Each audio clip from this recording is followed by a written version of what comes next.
एक बार गौतम बुद्ध प्रवचन देने के लिए एक स्थान पर रुके। लोग उनसे तरह तरह के प्रश्न पूछ रहे थे और बुद्ध उनके उत्तर दे रहे थे। वहीं पर एक व्यक्ति चुपचाप एक कोने में बैठा हुआ था। उसके चेहरे पर पीड़ा के भाव साफ दिखाई पड़ी रेच रहे थे। बुद्ध ने उस व्यक्ति से पूछा, भाई क्या दुख है आपको?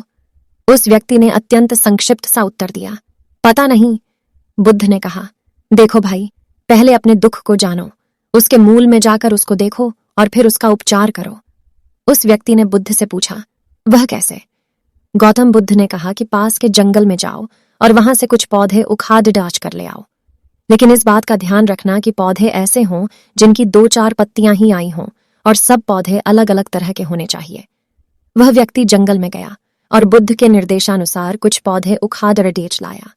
महात्मा बुद्ध ने उसके हाथ से एक पौधा लिया और उसे दिखाते हुए पूछा कि यह कौन सा पौधा है?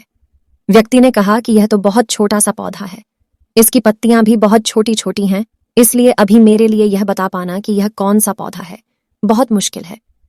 महात्मा बुद्ध ने कहा कि इस पौधे की जड़ों को ध्यानपूर्वक देखो और बताओ कि वहां क्या है। उस व्यक्ति ने जड़ों को ध्यानपूर्वक देखा और बताया कि इसकी जड़ों में पौधे के बीज का आवरण अटका हुआ है। इससे पता चलता है कि इसे नियम का पौधा होना चाहिए।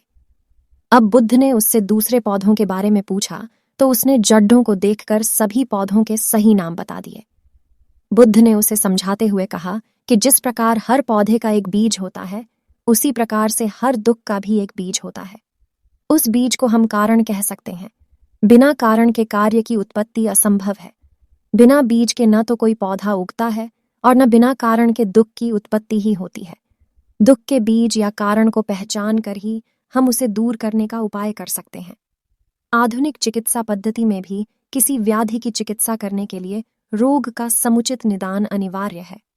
रोग का सही कारण और व्याधि का सही स्वरूप जाने बिना उपचार करना हवा में तीर चलाने के समान ही है। पीड़ा चाहे शारीरिक हो अथवा मानसिक, उसके मूल को खोजना अनिवार्य है। अब कारण खोजने के पश्चात दुख का उपचार क्या है? महात्मा बुद्ध ने 4 आर्य सत्य उद्घाटित किए। उन्होंने कहा कि दुख जीवन का एक अनिवार्य सत्य है। यह हर व्यक्ति के जीवन में किसी न किसी रूप में आता है। इसके बाद उन्होंने कहा कि दुख है तो उसका कारण भी अवश्य है। बिना कारण के कोई दुख हो ही नहीं सकता। फिर कहा कि दुख का उपचार भी है। अब दुख का उपचार क्या है? बुद्ध ने कहा कि सम्यक मार्ग ही वास्तविक उपचार है। यही बुद्ध का दर्शन है। बुद्ध का अष्टांगिक मार्ग ही उनका दर्शन व हर व्याधि का उपचार है।